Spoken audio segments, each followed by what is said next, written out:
The INFJ personality type is one of the most uncommon in the world. INFJs are normally patient, courteous, gentle and understanding individuals. They are extremely altruistic and have a propensity to be empathic toward everyone they encounter. They have a very good sense of right and wrong and are generally known as people's pleaser. Although INFJs can withstand a great deal in any relationship, there are a few things they cannot. They are completely incapable of standing. Once an INFJ reaches their limit of forbearance, they will refuse to accept and are likely going to unfriend you if you were close to their heart. If you happen to be in any relationship with an INFJ and you wish to continue being in good standing with them, then this video is for you. Or if you seem not to understand the cold attitude you are getting from your INFJ friend, watch this video till the end as we are going to be revealing one worst thing that will cause an INFJ to unfriend you for life. Without further ado, let's dive right into video. Here are the things that will cause the INFJ to unfriend you. Number 1. Take cautious while deciding how to communicate your disagreement. INFJs are most likely going to unfriend you if you keep engaging in unhealthy disagreement with them.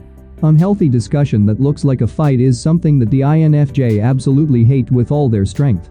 These individuals are very good at judging others, but hates when others attempt to judge them, especially in an unhealthy way.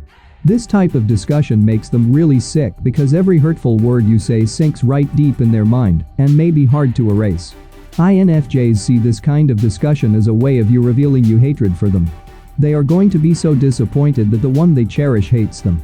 However, if there is any stress in relationships that produces tension, INFJs will run in the inverse direction.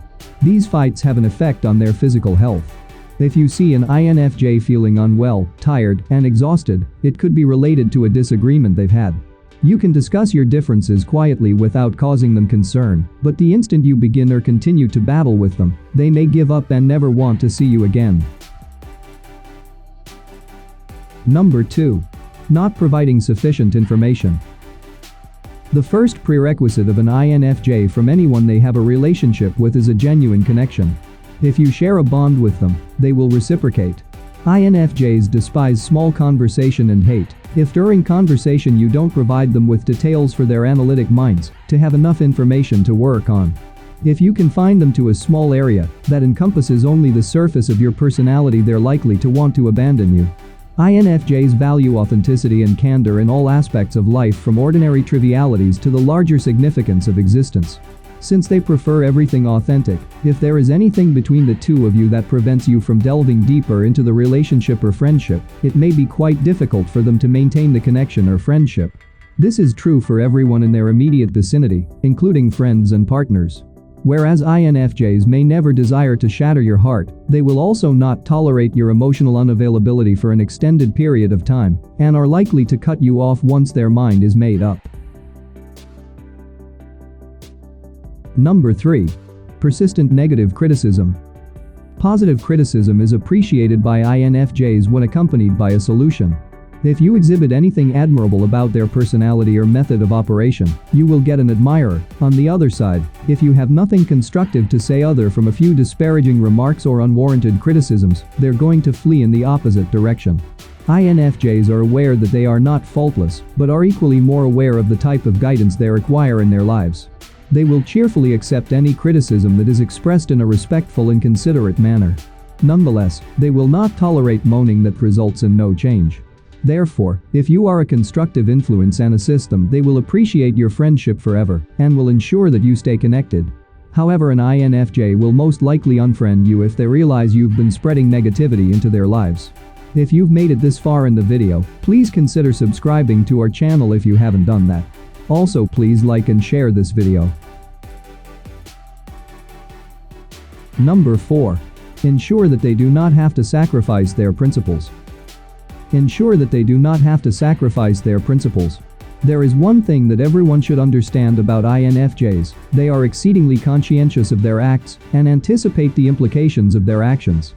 They also possess a strong sense of responsibility for the manner in which certain tasks should be completed, such that balance must be maintained. This sense of obligation is accompanied by strong moral principles. If you're the employer who persistently forces them to violate their principles, or if you're the spouse who constantly demands them to make a moral concession, they will undoubtedly unfriend you.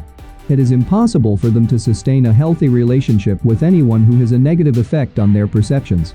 INFJs have confidence in themselves and are constantly striving to improve themselves as individuals because they care about the world and everything in it. If you attempt to deprive them from this, an INFJ will most emphatically resent you or unfriend you. Number 5. Encroaching. This is certainly the one of the worst thing you can do to an INFJ. These individuals enjoy spending time alone. This alone time is so important to them that, if you keep intruding when they actually want to be left alone, they will hate you. This time helps to them heal, helps them to stop being distracted, and be more creative, and more importantly to recharge. It is necessary for them to recharge their batteries every now and then following intense socialization, or even working in such settings on a regular basis. It is vital for you to provide them with the space they require. If they like to sit by the beach and gaze at the water, allow them to have their alone time, and don't interfere with it. Also, never make them to feel you consider this an antisocial attitude. Don't continually inquire about the reasons for their isolation. They'll gradually develop an aversion to your presence, which will certainly cause them to unfriend you forever. The more time you give them to rest, the sooner they'll return. If you're a friend or a partner, you may rest assured that they will open up to you, if they so desire. Forcing them to speak when they choose to spend time alone is not the way to go, as this is the best approach to adopt if you want to lose their affection. Thanks for spending your precious time with us. Please subscribe to our channel to join this amazing community. Remember to hit the notification bell so you always get notified as soon as we upload a new video. We'll be back with a new video soon.